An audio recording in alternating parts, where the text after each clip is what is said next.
ఆ శివాభిషేకం. అటువంటి శివాభిషేకము మామూలుగా ఒక శివలింగానికి చేస్తేనే వచ్చే ఫలితం వేరు, అటువంటిది 360 శివలింగాలకి చేస్తే వచ్చే ఫలితం వేరు. అంతకు మించి 1108 శివలింగాలకు అభిషేకం చేస్తే అమ్మా ఒకే రోజు 12 గంటల సేపు చేస్తే దాని పరిస్థితి ఎలా ఉంటుంది? ఎంత యోగం అది. అది మనం చేస్తున్నాం కూడా.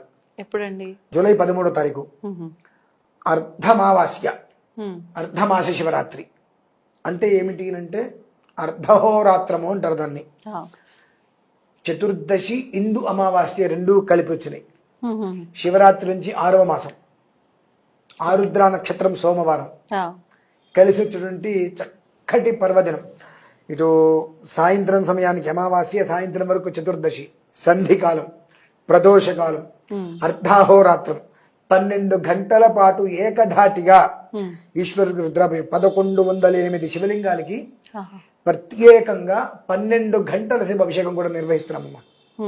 మరి అటువంటి అంటే ఒక శివలింగానికి అభిషేకం చేస్తే ఆయన సంతోషపడతాడు అన్నప్పుడు ఈ విధానంలో 12 గంటల సేపు 1108 శివలింగాలకు మనం అభిషేకం చేయటం అంటే జన్మ తరించేస్తుంది.